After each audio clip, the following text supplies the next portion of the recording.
Very good. All right, good evening, ladies and gentlemen. Welcome to D.G. Wills Books in La Jolla, California. Tonight we're honored to have Jerry Rothenberg here, reading from his 5,000th book. No, he's written a great Eye of Witness. Once a few years ago, I brought one of these great big, these great big enormous volumes out, like it's like a bibliography, and I said, well, and to read from, because Jerry is prolific. He's amazingly prolific. Introduced Allen Ginsberg here and was the second reader at our old store in 1979. So he's here tonight to read from Eye of Witness, Jerome Rothenberg reader. We're also very lucky to have Professor David Antin, poet and etc., bon vivant, David Antin, who will introduce his dear friend Jerry Rothenberg. We're also happy that Pulitzer Prize-winning poet Ray Armentrout, I'm going to embarrass you, Ray, sitting in the office. Eleanor Antin is sitting here. There's Diane Rothenberg. So, David, would you please come up and introduce your pal, Jerry Rothenberg?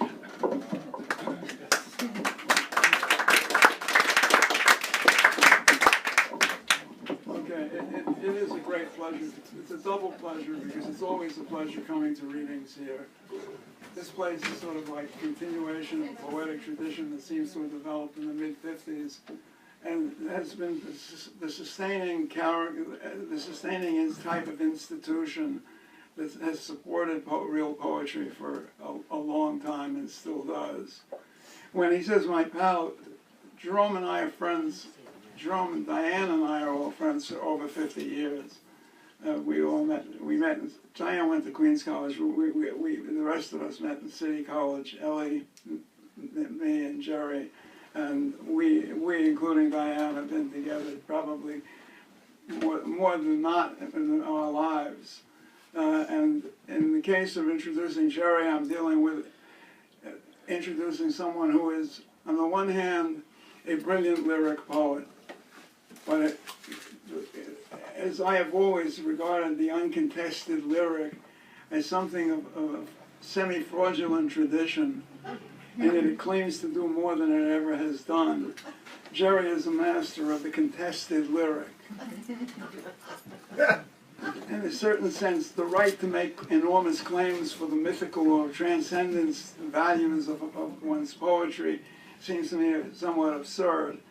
It has always seemed absurd to Jerome also, and what he's done is developed a system, a way of presenting or allowing the lyric to flourish in the midst of its enemies and its supporters and such. Because I always ask myself, why is it that Jerry's unbelievable fluency and brilliance as a poet doesn't bore me? Well, as someone who normally challenges the lyric, and it doesn't bore me because it is always contested by Jerry himself. What he finds and what he's done essentially is to create an opening to what I call the community of poetry and open it to the world. Jerome has been much more than a poet. He's been a poet in defense of poetry in its age of extremis, which we seem to be surrounded by all the time. We used to call that academic poetry, which was like the stifling use of a dying tradition by a number of relatively feeble-minded poets. And Jerome has, in a certain sense, done all of us a great favor by opening the door to technical forms and traditions that we would otherwise have had very little resource to. We would have found little resource in it because the works were scattered all over the face of the earth that he wanted to consult. And he probably couldn't have consulted them without the cooperation and collaboration of his wife and collaborator, Diane Rothenberg, around whose table much of the issues that were dealt with in the Technicians of the Sacred, or attempted to be dealt with in Shaking the Pumpkin, or in America, Prophecy, or any of the great anthologies, were more or less worked through to some great extent. Because, in a sense, calling Jerome an anthologist is a terrible mistake. The notion of an anthology is that it gathers together a group of excellences, usually, although in one case I think there's the worst poetry in English. There's a book that does that. It's actually, I don't know if they won. I don't know if they were accurate enough. They're probably worse poems even than the ones they picked. But Jerome has not done the thing in terms of quality alone. He's done the things in terms of the value of these great ritualistic and religious traditions, deprived or without the dressing of the religious and the sacred, which are often in those cultures are in fact integrally wound up with their poetry. They remain for us as unreachable as long as they remain hidden in their sacred system. And he opens the door on so many great verbal traditions and so many possibilities for moving in and out that they in a certain sense, has helped create the creative community of poetry in the United States, and he's had almost equal influence in some of the countries of Europe. I know, for example, his influence in France is very great. So apparently it is open also to the Spanish-speaking world because of his many translations from the Spanish. Jerome is also a magnificent translator, a generous translator who believes in turning a work into its best possible format in the other language, not in producing a trot, or in less British terms we would call a pony. And none of the poems he has ever translated feels like it has that stiffness of another world that nobody can have access to, including the original poet or the translator. So what I want to claim is that those anthologies are poems themselves. You can decide whether you like whether they're meta poems or poems, but I think that these great assemblages are part of literary achievement that almost nobody has ever made before. In fact, I will say nobody has ever done anything like this for poetry, and he's been a great figure in America. I would say he's one of the great American poets, and it just feels silly to say that, except that I mean great in the sense of generous, open, inviting, and the creator of a marvelous community of meaning, with sharp disagreements and sharp agreements, but a liveliness that is uncontestable. And with all that behind us, I want to introduce my dear friend, Jerome Rothenberg.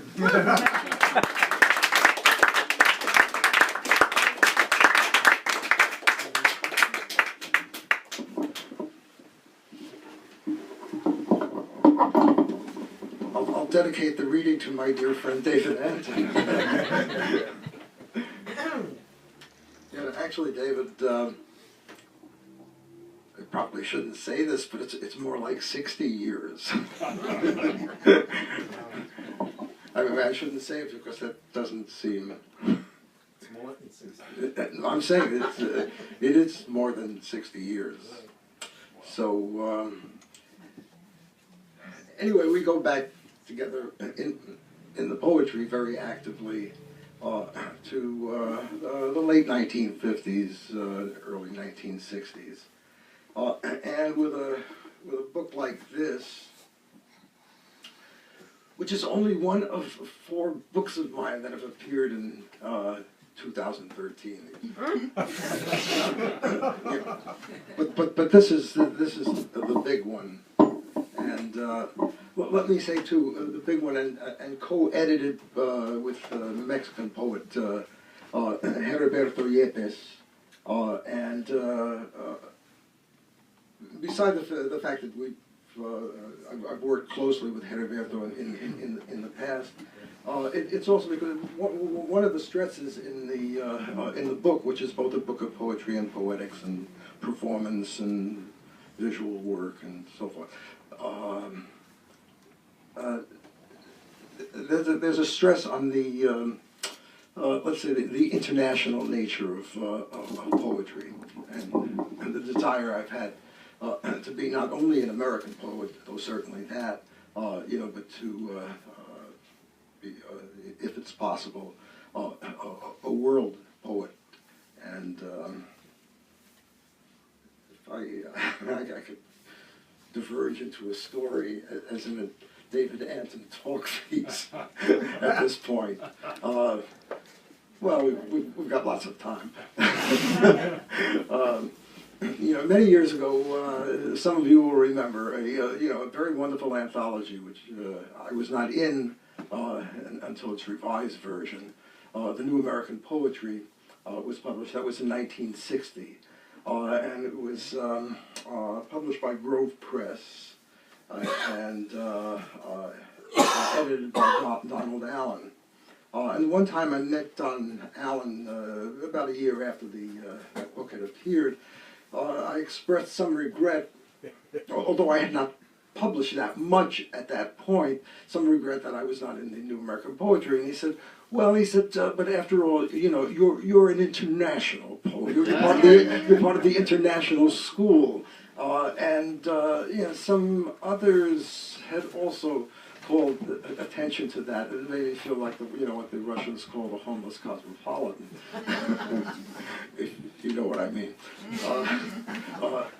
So I took that very much to heart and decided from then on that I would be, if I could, an international poet.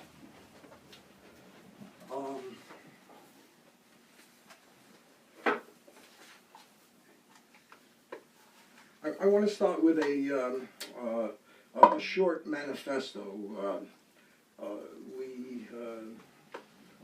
We're into manifesting and doing manifestos, and so it was a nice time. There was a time for the poetry and the poetics to come together, and in the most interesting poetry that I know, that has continued to be the case up to the present. So I was very, at that point, short manifestos. Before I learned to do big books, expand in that way. And this was the manifesto from 1964 in 4 parts. 1, I will change your mind.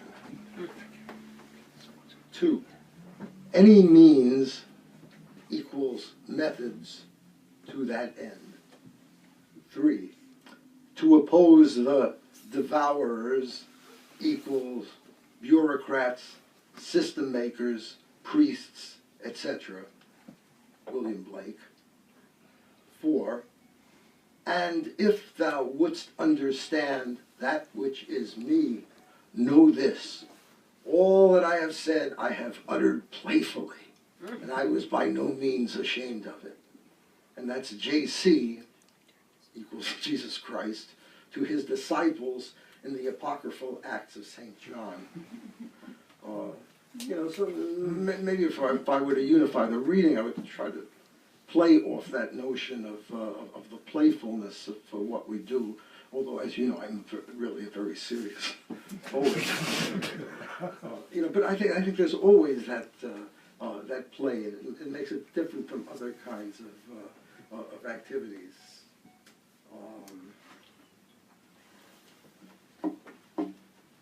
The first book was called White Sun, Black Sun, and there's even a copy of it there. And that was published, I think, by me, in a press that David and I had founded called Hawkswell Press. The opening poem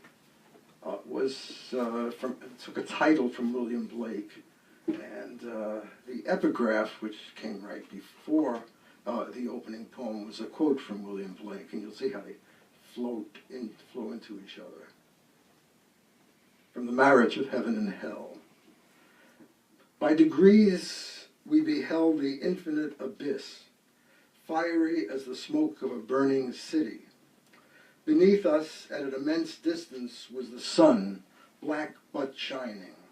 Round it were fiery tracks on which revolved vast spiders crawling after their prey, which flew, or rather swam, in the infinite deep in the most terrific shapes of animals sprung from corruption, and the air was full of them and seemed composed of them.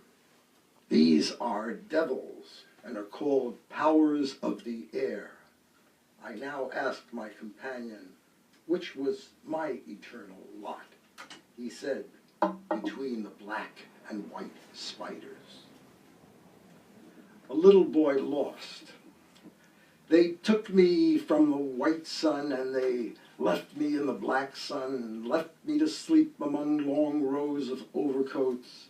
I was a city boy lost in the country. A wound in my hand was all I knew about willows. Can you understand? Do you hear the wide sound of the wind against the cow's side and the crickets that run down my sleeve, crickets full of the night with bodies like little black suns? Try as I will, there's only this cry in my heart, this cry. They took me from the white sun and they left me in the black sun, and I have no way of turning now, no door.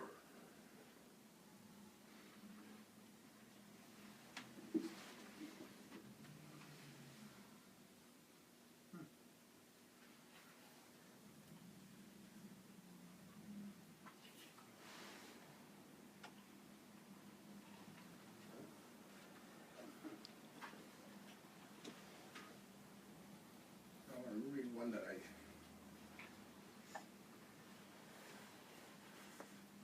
didn't write down on a little card.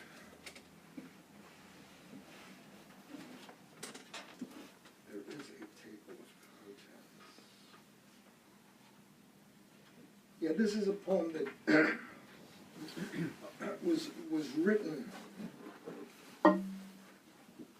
back then, but never appeared in a book until a few years ago, when Mark Weiss's Junction Press brought out a book called Retrievals on Collected Poems. And, you know, I found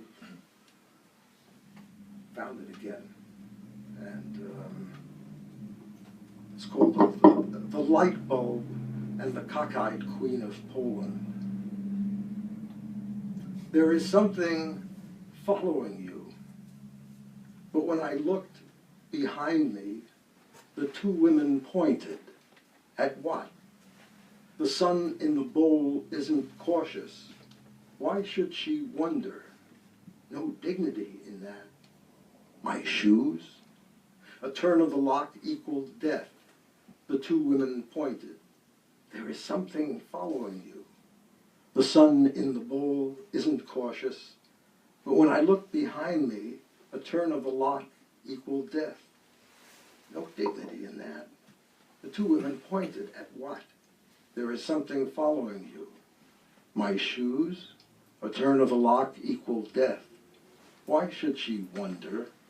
The two women pointed at what?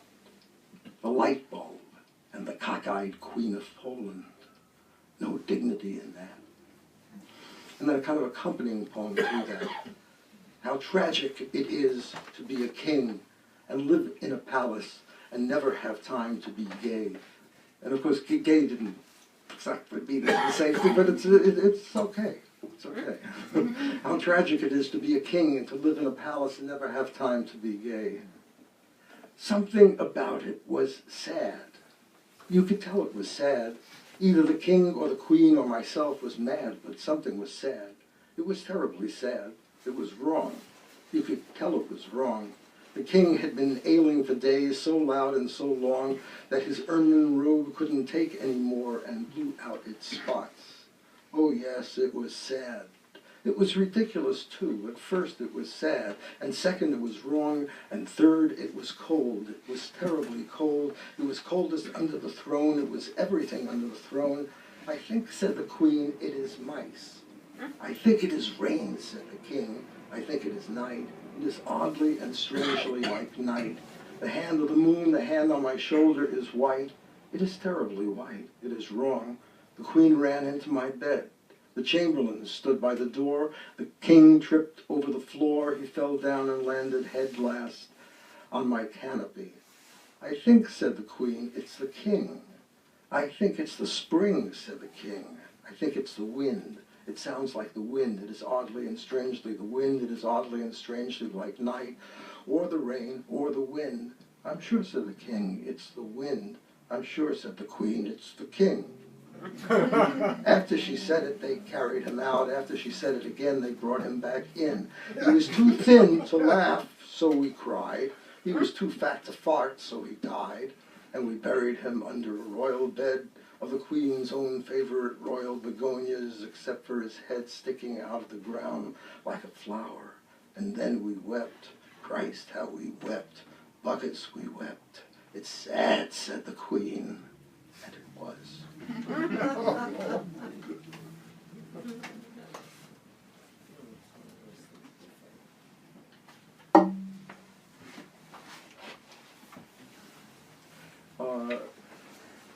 Under the influence of a painter friend, Milton Resnick, I became very interested in, and might have otherwise, but there were anecdotes that went along with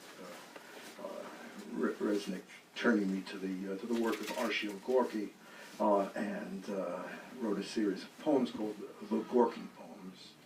And yeah, this is one of them. I loved the titles of many of Gorky's paintings, which were usually given to the paintings after they were painted.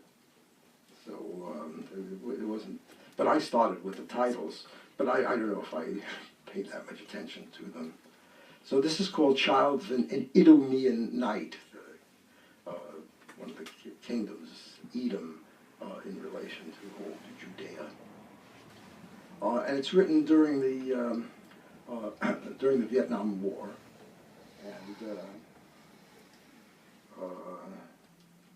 David, when he was doing poems that looked like poems, had some good pieces that I think may have some resemblance to this. So it's in three parts, and it actually starts with a quote from a poem by Paul Clay.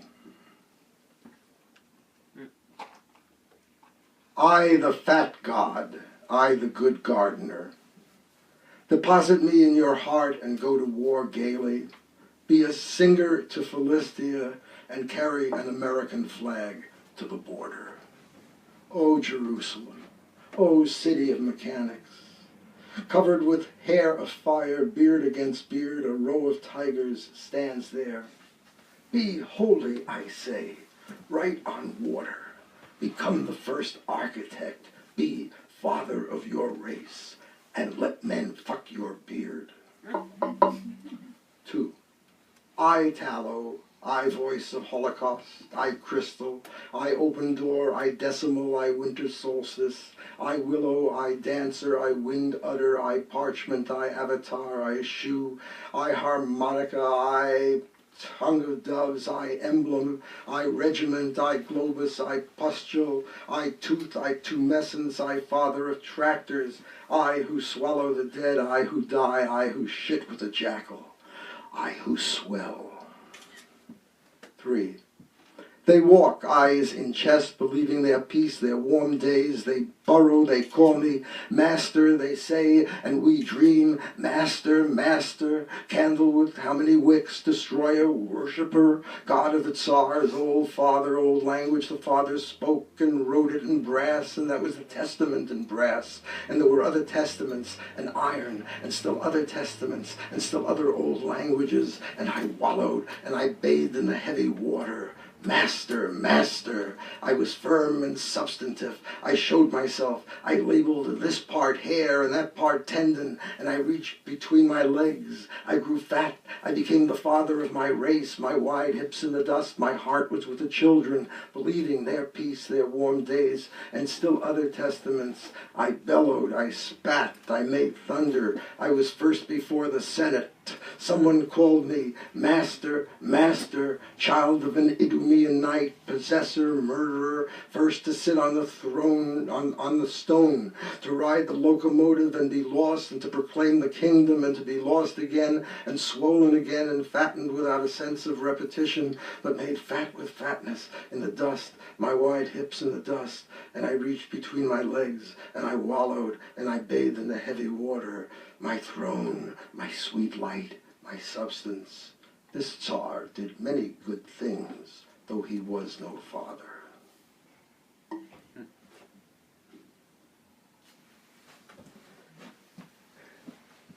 And David asked me in advance to read something from a series of poems called Sightings. I'll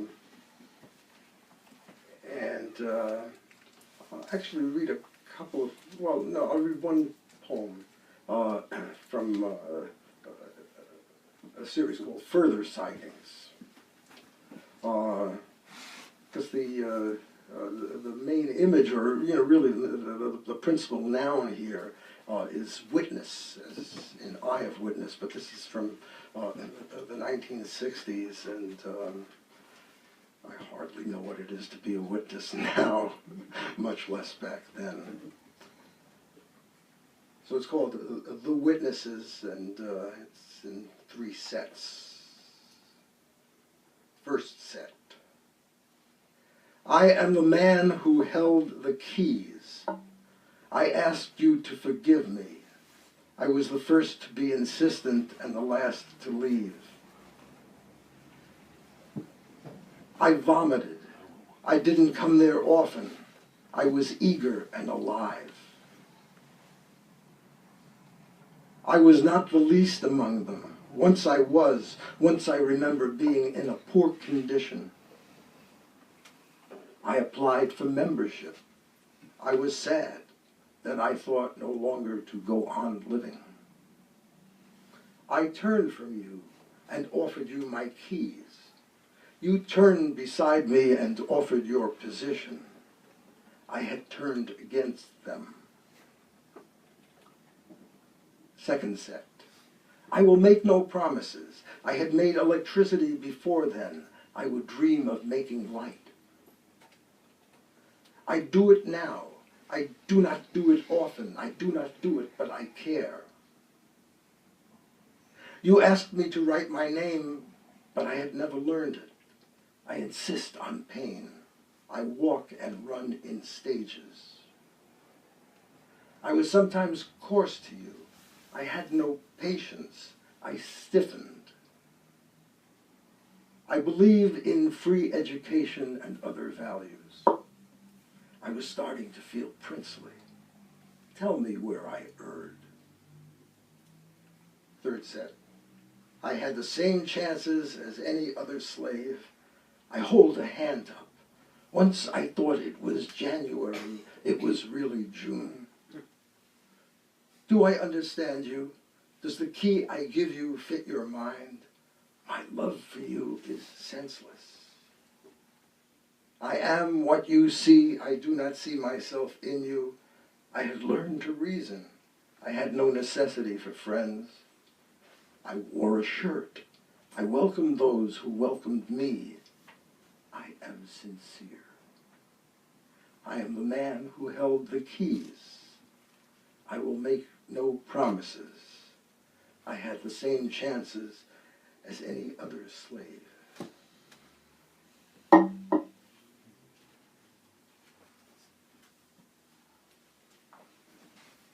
This different kind of poem. Wrote a series of poems, and again, this is getting around 1970, called Conversations. So in each of the poems, there's 2 voices. One voice is one thing, the other voice is another thing. You'll be able to follow that. So, Conversation 6. What's in a name? Sounds. How many sounds is what I want to know. I never count sounds. Do you count strokes? No, I count resolutions. Count one now. 1, 2, 3, 4, 5, 6, 7, 8, 9, 10, 11, 12, 13. That sounds like a long resolution. Yes, resolutions are forever long. Conversation 7. I am building a machine. Let me see it. Here it is. Where does this piece go? Behind this piece. Where does a window go to look at the machine? It goes alongside the machine. Is the machine going to be standing on this floor? No, in this field.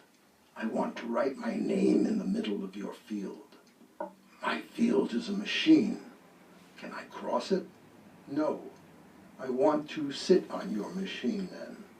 No, machines can break. Conversation 15. I wanted something to eat. I wanted nothing.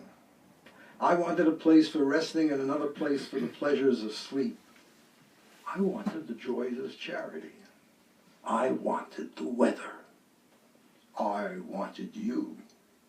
Were you hungry? No. Were you remarkable? I was remarkable and was never hungry. I wanted hands.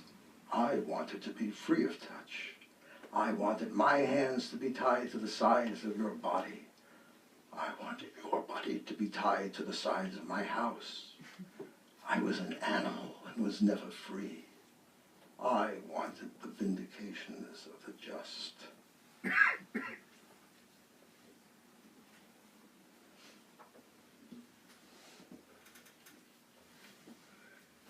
The 70s, David, was a big decade for us. One speaks always of the 60s. But and this, just before the 70s, a third manifesto, they called it, written in 1968. I think of myself as making poems that other poets haven't provided for me, and for the existence of which I feel a deep need. I look for new forms and possibilities, but also for ways of presenting in my own language the oldest possibilities of poetry, going back to the primitive and archaic cultures that have been opening up to us over the last 100 years. I have most recently been translating American Indian poetry, including the meaningless syllables, word distortions, and music, and have been exploring ancestral sources of my own in the world of Jewish mystics, thieves, and madmen. I believe that everything is possible in poetry, and that our earlier Western attempts at definition represent a failure of perception we no longer have to endure.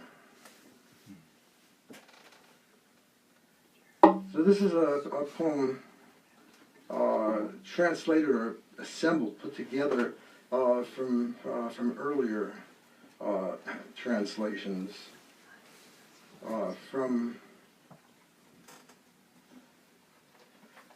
the Yaqui. And I did 15 of these poems, and from they go back to a ceremony that Diane and I witnessed at Easter time, in which the great figure of the deer, the sacred deer, comes into the ceremony, which is otherwise Catholic. It's a you know, if you ever get down to Tucson, there are a couple of reservations, you know, right there, and you know, really quite extraordinary. And Chapayeca clowns who take the part of the Jews' ceremonies that I found very interesting, but I won't say anything more about that. So I'll read a few poems from Flower World. Variations. The Flower World is the other sacred. The church is a sacred place, but then outside in the wilderness, you know, outside of the human, is the other sacred. Oh, flower fawn, about to come out playing in this flower water. Out there in the flower world, the patio of flowers, in the flower water playing. Flower fawn, about to come out playing in this flower water. Where is the rotted stick that screeches lying? The screeching rotted stick is lying over there. Where is the rotted stick that screeches lying? The screeching rotted stick is lying over there. There in the flower world beyond us, in the tree world, the screeching rotted stick is lying over there. The screeching rotted stick is lying over there. Ah, brother, look at you, a deer with flowers. Brother, shake your antlers, little brother, shake your antlers, deer with flowers. Why not let your belt, your deer hoofs shake? Why not vibrate cocoons strapped to your ankles? Brother, shake them, little brother, shake and roll. Where are you standing in the wind, dead grasses, gray and shaking in the wind, dead grasses? Where are you standing in the wind, dead grasses, gray and shaking in the wind, dead grasses? There in the wilderness, the flower world, a pale blue cloud will be gray water at its peak. The mist will reach, will rain down on the flower ground, and shining, reaching bottom where you are only. Standing in the wind, dead grasses, gray and shaking in the wind, dead grasses. Song of a Dead Man. I do not want these flowers moving, but the flowers want to move. I do not want these flowers moving, but the flowers want to move. I do not want these flowers moving, but the flowers want to move. Out in the flower world, at dawn over a road of flowers. I do not want these flowers moving, but the flowers want to move. I do not want these flowers moving, but the flowers want to move.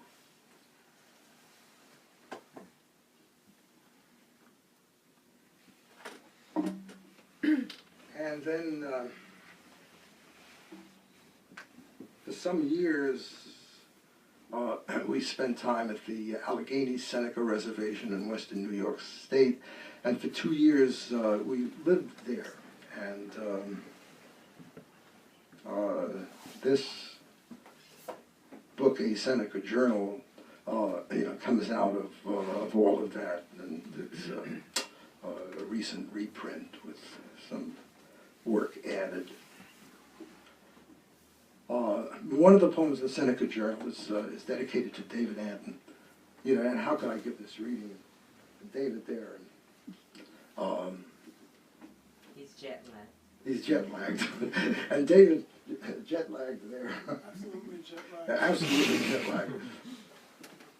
lagged.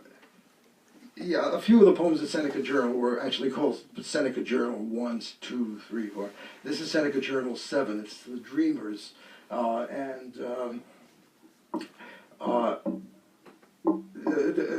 was a time when David didn't dream or said he didn't dream. Both. I was convinced I didn't dream. Yeah, but that changed later. Now he seems to dream a lot, and and talks about it too. But this was during the period of the no dreaming, so I thought it was perfectly appropriate to dedicate a poem called "The Dreamers" to David. And it really starts with. I was asked to write a poem about a postcard. Get a picture postcard and write a poem about it. So I picked a poem that an Indian couple had, a postcard that an Indian couple had made of themselves sitting at their dinner table. And it's the kind of thing that Indian people will very often sell to outsiders. And I knew who they were. I didn't. These were not people I knew personally because they died. But you'll see who he was. That couple sitting in splendor of old houses, Albert Jones and his wife Geneva, were old before my time. He was the last of the Seneca diviners, died 1968, the year we first stayed in Salamanca with the power to know dreams. Their single divinity, wrote Freeman, S.J., 1650, as we say, divine, the deva in us, like a devil or a divus, deus. When these old woods were rich with gods, people called powers, they would appear in words, our language hides them. Even now, the action of the poem brings them to light, dear David, not in the businessman's imagination, but asking, who is Beaver? forces them out of the one mind in mything, mouthing the grains of language, as David, that sounds like Deva, means beloved, thus every Indian once had a name. And then a few more sections of this, which draws on Seneca myth and history, you know, and particularly the image of a founding woman for the nation. So back to the Jesuits, you know, calling the dreams devils. Devils, the Jesuits said, or dreams, but were barred from the dying man's room who sat dreaming, singing, surrounded by bells, knives, needles, scissors, blankets, caps, coats, wampum belts, beads, awls, the thousand objects of his dreams. Was careful not to kill a desire in sleep.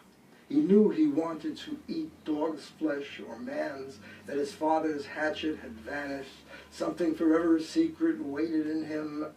The 11th virgin in the love feast, always out of reach. Therefore they fed him like babe or woman. The dark diviner at his side wept still over riddles, beads, and pumpkins. And the man screamed, rolling in the fire, cut his own fingers off with seashells, once aimed a blow at some poor girl's head, but stopped, said, I am satisfied. My dream requires nothing further. Like the vision, as a boy, he saw an old man of rare beauty, who held out bear meat in right hand, human in left, ate of the bear, and was a hunter, came back, ordered gifts, 10 dogs, 10 porcelain beads from each cabin, a collar, belt of wampum, 10 rows wide, 4 measures of sunflower seeds, and sat 10 hours by scorching flame, singing his death song. So the Jesuit wrote, all their cabins they have filled with dreams. 3. Was it the moon she saw, like the moon in Poland, that old mother once lighted up our minds, that the Iroquois woman dreamed of, had walked out from her cabin, baby daughter in her arms? Old moons dropped down to earth, she says, become a woman like myself, but holds another babe, as if I've walked into a mirror. And the moon stands, blood red, says, I am thy dominant seigneur, fat with my moon glow, grant thee the power to name gifts, maybe tobacco, flashy beads, robe of red squirrel fur, to thee be given, see they proclaim dream feasts in my name, so much I love thee, I would thee be like me, like fire holy, to live in color of my fire. Now is herself red lady, dresses all up in red, her feathers, cap, hair, shoes, all red. She's even smearing her body red in circles, each protuberance red of her labia, so finds her brain turned upside down. Now she will walk barefoot through 200 fires, squawk her old woman's song, grown red with love, stretches her pink tongue to touch her last desire. And 4.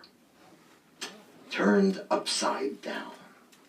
This is the ceremony at last.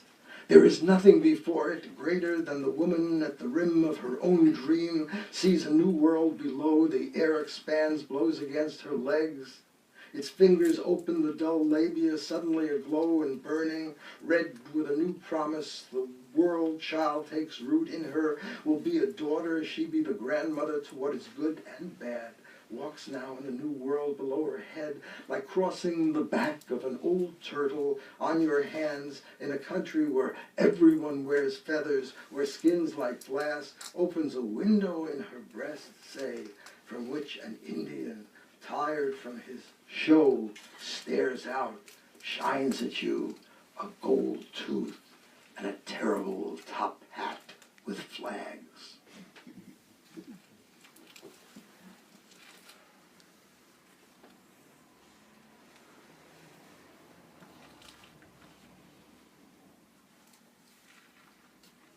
And this is just a little throwaway. True story, anecdote. A Seneca Memory. At Harry Watt's old place above the Allegheny River, Leo Cooper tells me, I could have been the first American Indian rabbi were it not for my love of pork. This is a true story. This is almost exactly his words. A little W.C. Fields quality of it. Yeah.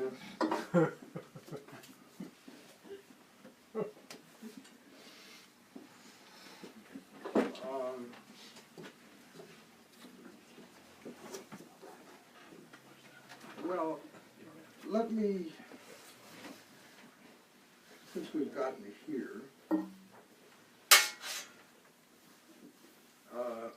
read the culminating poem of another book written simultaneously, because one lives in many worlds, called Poland 1931. But this is trying to bring the, in a way, bring or not bring the two worlds together. So it's called Cockboy. It's spelled C-O-K-B-O-Y, but why is that important? It's all pronounced the same way. And there are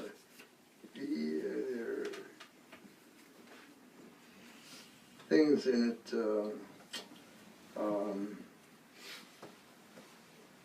maybe the only thing to know, the Baal Shem was the founder of ecstatic Hasidism among the Jews of Poland. So, here we are. And I'll just read the first part of it. It's a long poem. Cockboy. Saddle sore I came, a Jew among the Indians. What am I doing in this strange place, with these people with strange eyes? Could be it's trouble, could be, he says, a shadow ariseth from his buckwheat, has tomahawk in hand, shadow of an axe inside his right eye, of a fountain pen inside his left.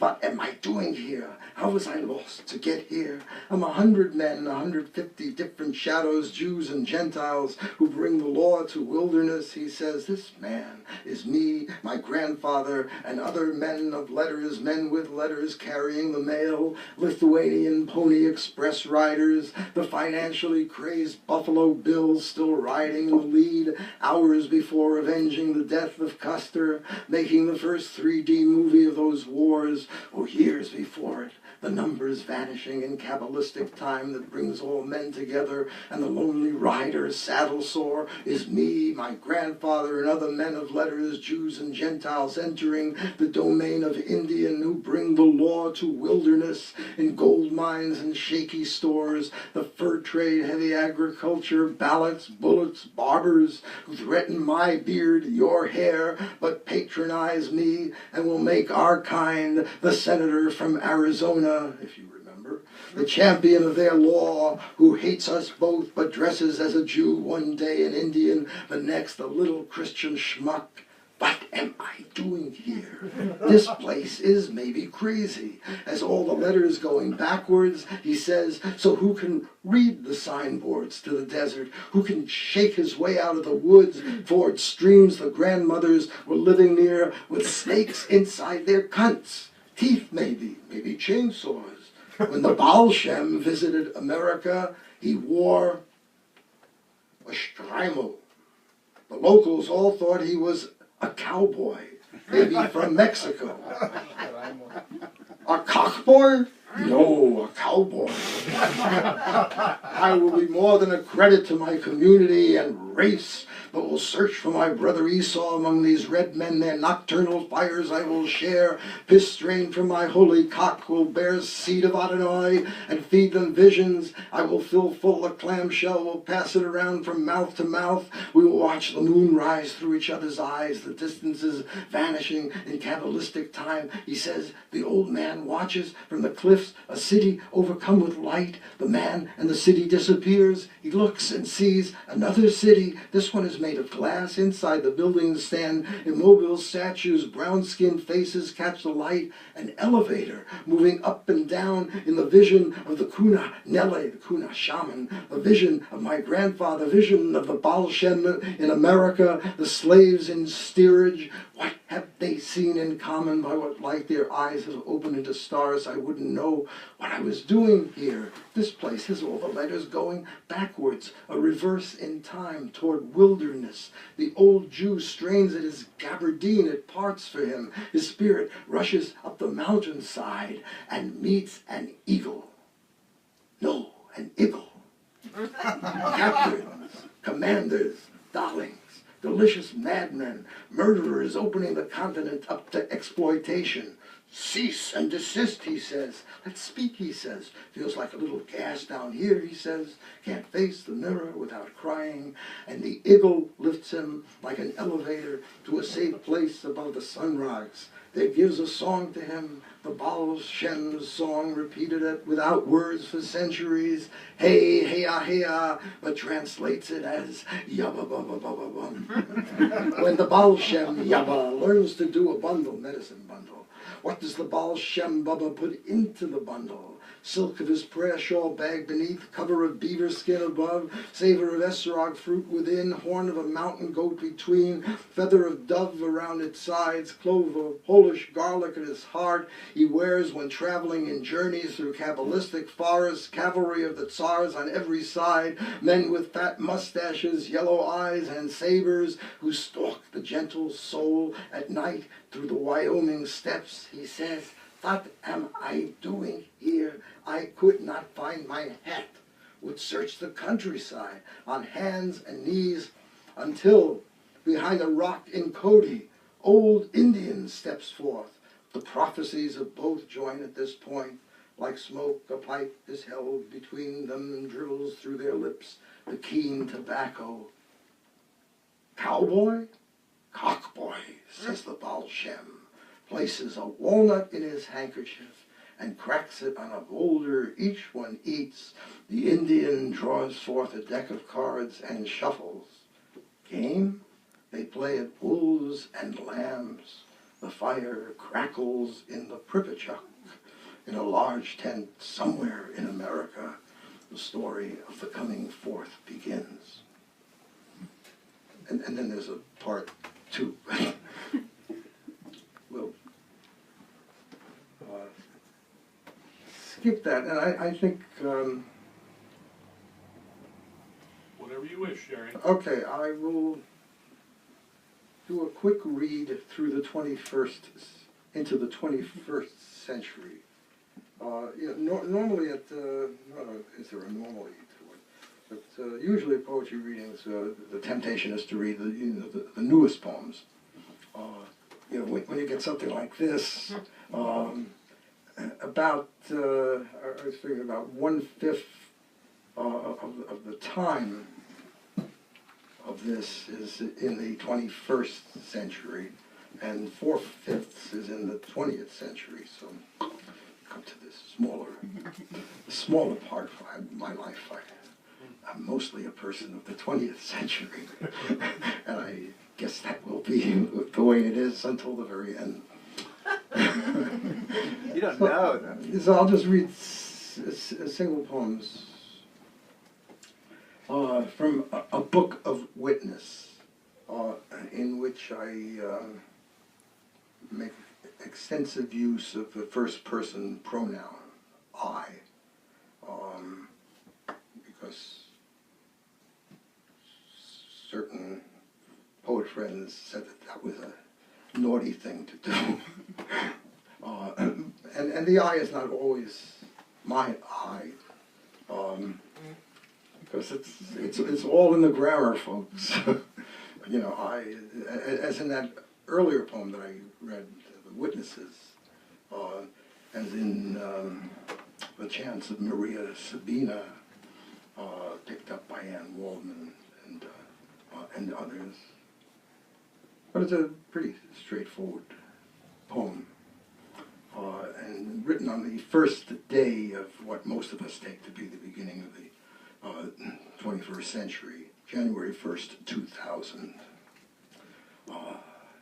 Walking out into the bright light of Encinitas. I come into the new world. Voices are dumb until I speak for them. Knowing the sound, I find myself between two fires. One is dark green, one the color of my mind asleep. I come into the new world where the thought of death no longer rankles. It will be good to be a stranger always, to know the terms by which we visit, back and forth and sideways.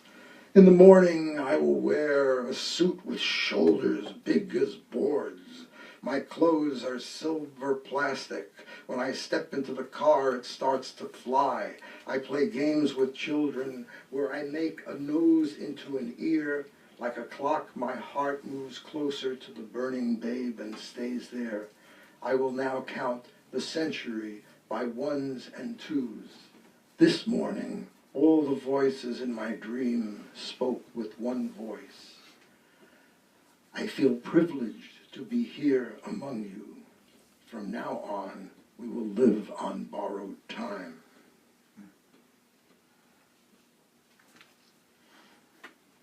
And this was followed, a book of witness, by a book of concealments.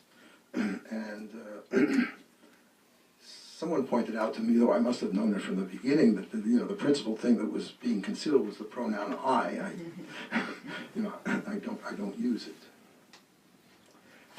So this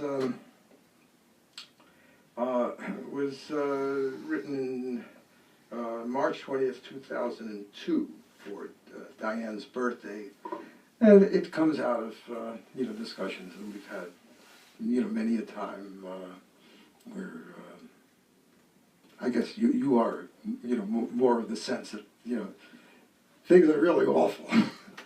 Out there. I can't remember any time that was as bad as this. Although we lived contemporaneously with the Depression and the World War and the Holocaust and the bomb, but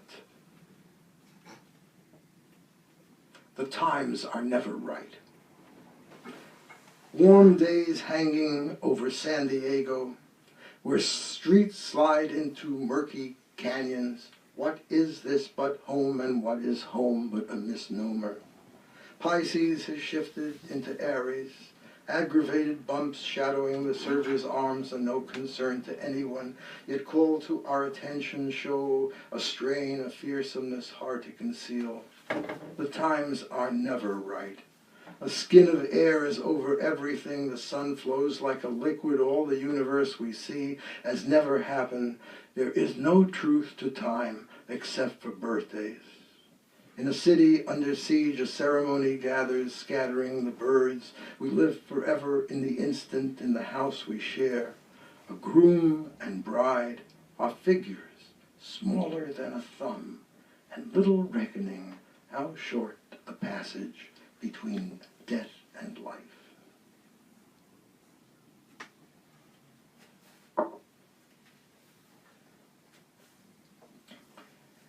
And then a book of poems, this time after Goya, an image from one of Goya's black paintings. Well, this is really quite bright and golden, but it's from that terrifying series of paintings. And in one of them, he seems to show himself as a figure slumped over a desk with creatures flying around him, and on the desk is written,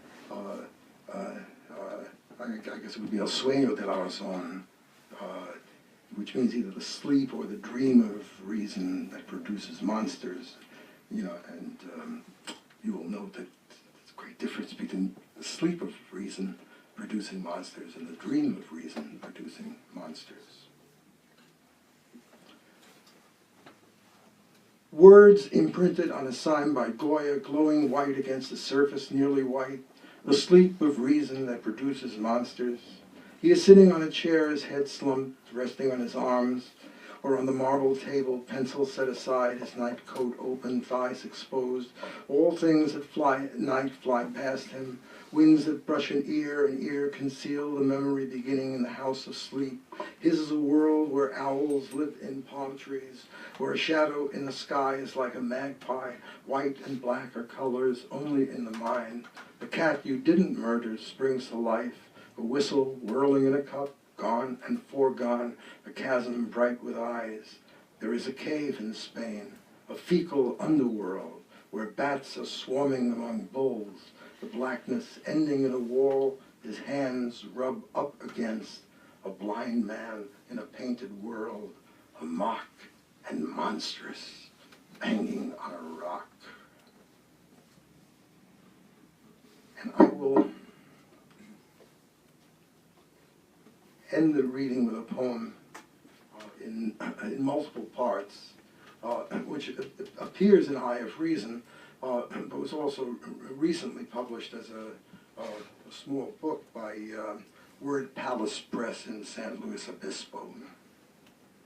And it's called A Poem of Miracles. And it began when I was asked to write something for a little book for Jack Collins' 80th birthday. Jack Collins from Colorado, with a lot of a poet and a naturalist. And so I wrote about 8 poems, and they went into the birthday book. And then I realized, of course, that I was only 2 months away from my 80th birthday.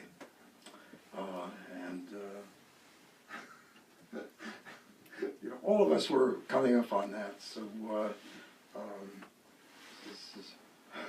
shouldn't say it's a poem for all people who reach their 80th birthday.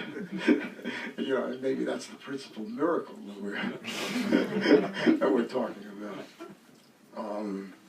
But it appears here in numbered parts, but the numbers are not necessary. They just block the flow.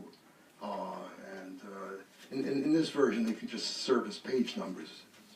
The book otherwise doesn't have page numbers. And each poem is on one page. And there are other secrets about the structure of the poem, but I won't reveal them. You count the number of lines. I see a Tom Hanks movie coming.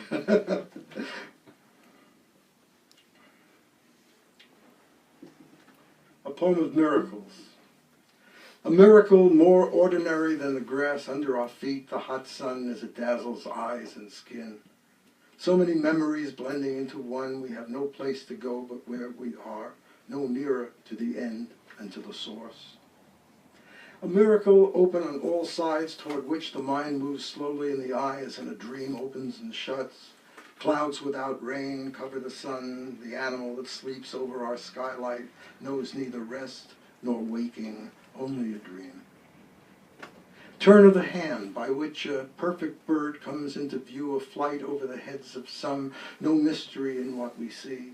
We walk away from it, no sooner gone when something ever bright, a flash of wing, assails us, heretofore concealed. The real comes first, the fancy a far second, hard to tell apart, still harder in the dark, the eye too weak, the skin still weaker like the mind. The origin of species hides its birth, the contours of the real, the hand feels and the eye imagines, only later in singular pursuit. A miracle, to make the seen forerunner of the unseen, the animal you see, its metamorphosis deferred. Imagination lurks here, brings concealments into light. The world inside the mind turns upside down. A miracle to live a life in celebration, knowing fear and feeling death. He finds the poem more to his taste. They call it fancy, a game of chance or choice that pulls the mind back from the literal, opens a door to the imagined real.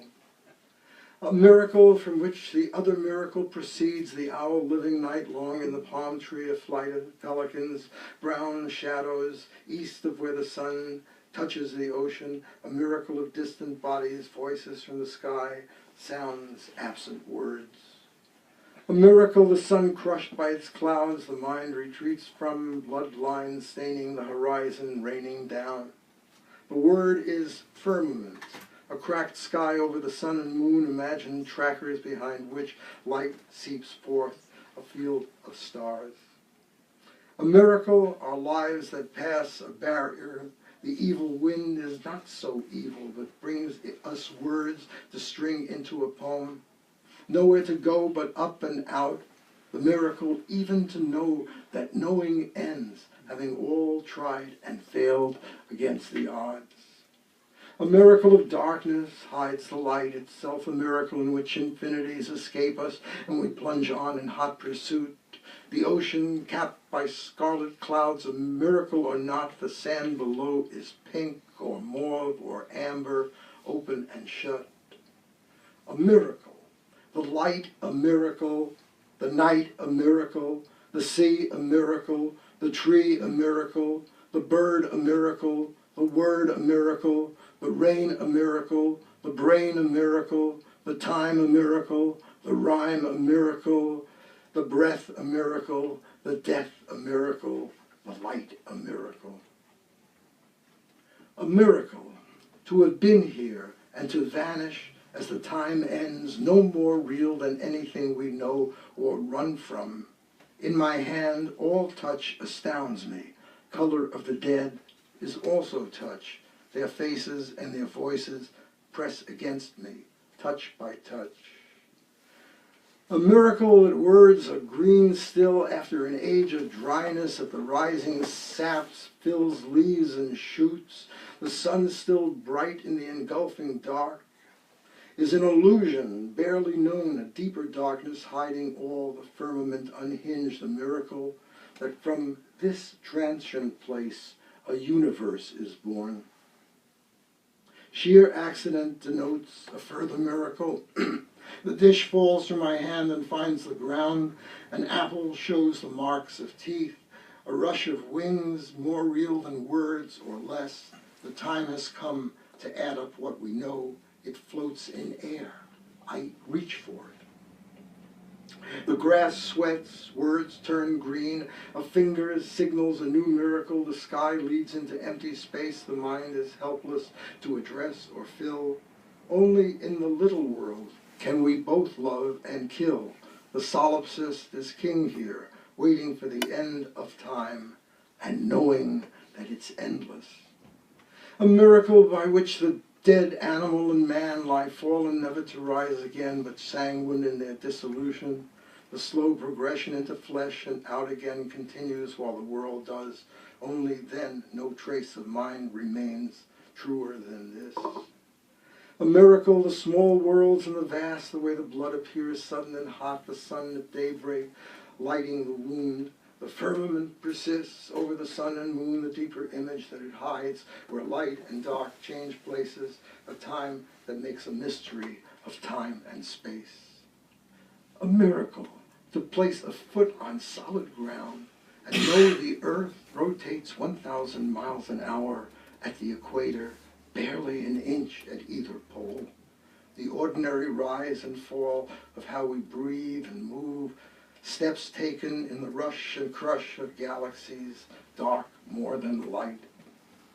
If time is endless, what we feel as time deceives us with the miracle of what we feel, the ordinary push of days against the grain. A miracle, the lie of beauty dazzles us, deceitful elf, duende and capriccio, hiding pain and hunger, ready to explode. A miracle, the earth collapsing into ruin while the larger world survives, or say the human ceases, gone astray, and leaves a trace behind, a breath, a whisper ready to become a word. The picture in the mind is not a picture until you call it forth, a pixel at a time. A miracle where none exists, to call your own mind into being, then to touch the hairs, the skin from which they spring, the ordinary smells that sex brings, and the heat rising from the depths, a history contained, a touch of fingers, not the first or last. The final letter names the end and vanishes, the miracle of sound absorbed, the body free to speak its world. A miracle, the tread of foot on earth, the earth a further miracle, the firmament no longer there to stunt our view. A miracle of sequence, numbers, covering a wall, the sky itself a field of numbers, numbers as an alphabet, a game of numbers, lightly drawn and lightly peppering the mind, inscribed in dreams, the dream of hunger leading to a world counted and numbered, engulfed and grafted in the flesh. A miracle, the flowers in the garden grow tacky and decline, the path miraculous, not what we thought or ever reckoned, but to draw breath day by day, waiting for the breath to be exhausted, the flow of blood to dry, the miracle of death, the greatest miracle. A miracle to wake up from a dream and count the dream itself a miracle, the flower in the dream as ordinary as the flower awake. And spoken in your voice, the word is such a flower broken and adrift, the sound reverberating, more a miracle than what the eye sees or the mind knows. A miracle to have been spared this far, the beauty in the little known, the everyday repeated at a finger's touch, to translate what we know to what's barbaric, vast, and wild. The book of witness opens, all the words we have are theirs and lead us, eyeless, whispering, the years themselves a miracle over against a world of pain. Coda for Diane. A miracle, the unseen overtaking us, the larger world in darkness, darker than the mystery of birth. The miracle resides in what we see and touch. So good to be here and to bow to you, my dearest friend, in darkness, as the poet said.